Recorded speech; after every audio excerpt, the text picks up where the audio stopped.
ভারতে যেমন গণেশ চতুর্থী সারা দেশে আনন্দ, উচ্ছ্বাস, আবেগ আর পুজোর মধ্যে দিয়ে উদযাপিত হয়, ঠিক তেমনই বিদেশেও সেই ঐতিহ্যকে ধরে রেখে এই উৎসব কেমনভাবে আমেরিকাতেও পালিত হচ্ছে আজ আমি আপনাদের সাথে শেয়ার করছি।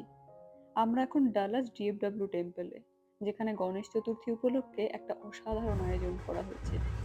গণেশ চতুর্থী ভারতের একটি অন্যতম গুরুত্বপূর্ণ উৎসব। ভাদ্র মাসের শুদ্ধ চতুর্থী তিথিতে গণেশের আগমন উপলক্ষে এই পূজা অনুষ্ঠিত হয়। গণেশ, যিনি বিদ্যুৎ, মঙ্গল এবং শুভত্বর দেবতা, তার পুজো ঘরে ঘরে করা হয়। এখানে ডালাসে ডিএফডব্লিউ টেম্পলে নানা রীতিনীতি অনুসরণ করে পূজা অনুষ্ঠিত হয়েছে, যার মধ্যে রয়েছে আরতি, প্রসাদ বিতরণ আর গণেশ ঠাকুরের মঙ্গল শোভাযাত্রা। এখানে মানুষের উল্লাস এবং আনন্দ দেখে মনে হলো যেন ভারতেই দাঁড়িয়ে আছি। এখানে শুধু ভারতীয়রাই নয়, আমেরিকানরা আরো বিভিন্ন দেশের মানুষও একসাথে পূজাতে অংশ নিচ্ছেন। এমনকি গণেশের বিসর্জনও করা হয়েছে। ঢোল বাজিয়ে মেতে উঠেছে সবাই। আমেরিকার মতো দেশে যেখানে ধর্মীয় স্বাধীনতা রয়েছে, সেখানে আমরা আমাদের সংস্কৃতির উৎসব পালন করার সুযোগ পাচ্ছি। এটা সত্যিই অনেক গর্বের বিষয়। তবে এটা খুবই গুরুত্বপূর্ণ যে আমরা যে দেশেই থাকি, সেই দেশের সংস্কৃতির প্রতি শ্রদ্ধা রাখা প্রয়োজন।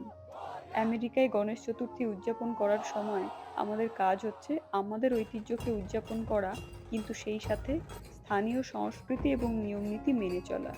আমরা আনন্দ করি, কিন্তু আমরা সেই দেশের অতিথি, এটা মাথায় রেখে তাদের সংস্কৃতির প্রতি শ্রদ্ধা রাখাটাও আমাদের দায়িত্ব।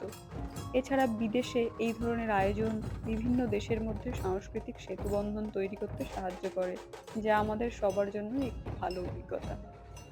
গণেশ চতুর্থী এখন শুধু ভারতে নয়, মালয়েশিয়া, থাইল্যান্ড, কানাডা, অস্ট্রেলিয়া, এমনকি যুক্তরাষ্ট্রেও ব্যাপকভাবে পালিত হচ্ছে। এটি শুধু একটি ধর্মীয় উৎসব নয়, বরং এক ধরনের সাংস্কৃতিক উৎসব, যা আমাদের ঐতিহ্য, সংস্কৃতি এবং একাত্মতার ধারণাকে বহন করে। এই উৎসবের মাধ্যমে আমরা একে অপরকে আরো ভালোভাবে জানি, একে অপরের সংস্কৃতিকে সম্মান করি। পরিবেশ দূষণজনিত কারণ বা জল দূষণ আইন রক্ষার্থে আমেরিকায় জলে ঠাকুর বিসর্জন দেওয়া হয় না। আমরা দেশেও দেখেছি বিভিন্ন জায়গায় পুনর্ব্যবহারযোগ্য উপকরণ দিয়ে ঠাকুরের মূর্তি তৈরি করা হয়, তাতে পরিবেশ দূষণও যেমন হয় না, সেরকম ওই উপকরণগুলো আবার পুনরায় ব্যবহার করা যায়।